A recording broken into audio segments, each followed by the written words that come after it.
و اعتماد نفس، چیزی که مخاطب و روانشناسان خیلی بهش اهمیت میدن دوستان، چیزیه که اگر استرس بالا باشه میتونه شما رو دچار حملات عصبی بکنه. راه حلش یه دوستان خیلی ساده، میپردازیم بررسی میکنیم. یک اتفاقی که ما افتاد، تیزر رو ببینیم دوستان.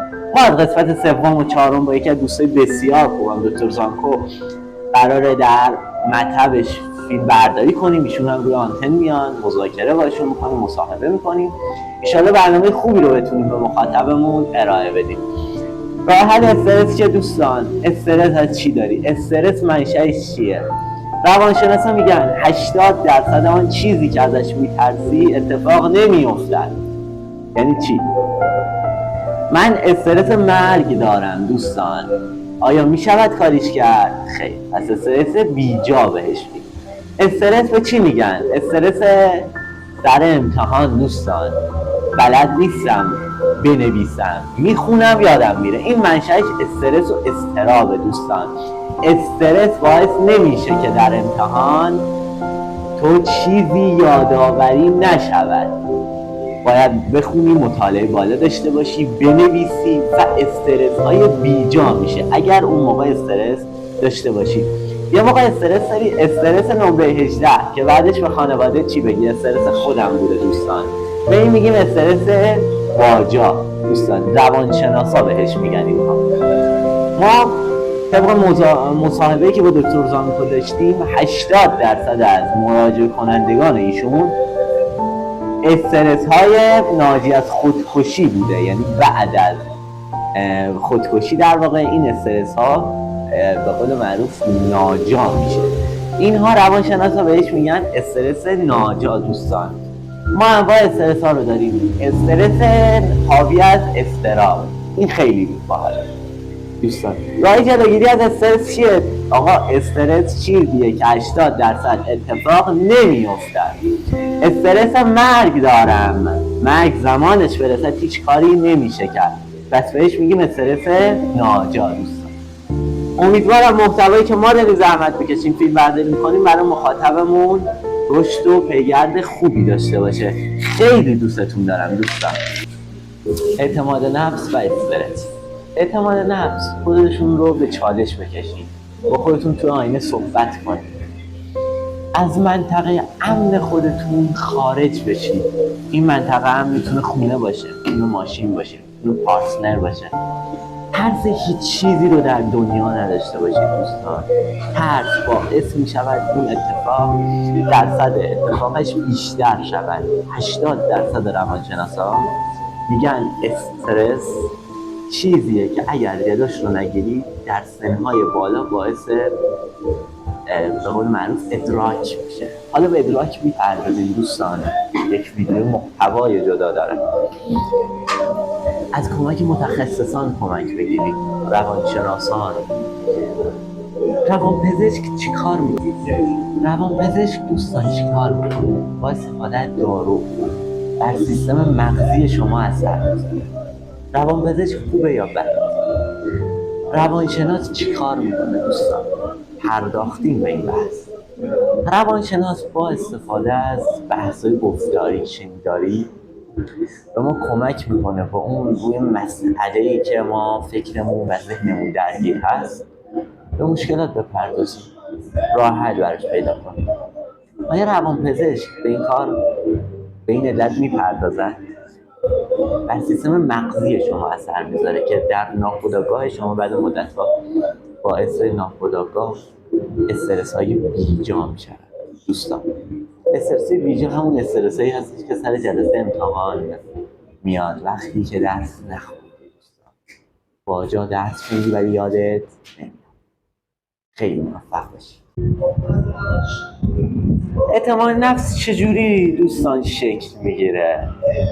راه‌های متنوعی داره دوستان. میتونم بهتون یکی از گسترش‌های به قول معروف گذشته رو بهتون بگم دوستان.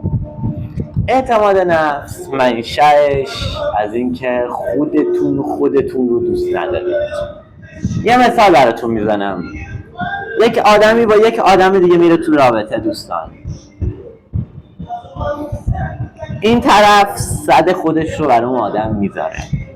به نظر من این آدم اعتماد نفس پایینی داره که خودش رو نمیبینه و صد خودش رو برای طرف مقابل میذاره که بعضی وقتا تو رابطه این ضربه خوردن این طرف اول رو داره که معمولا در پسرها این عامل شایعه.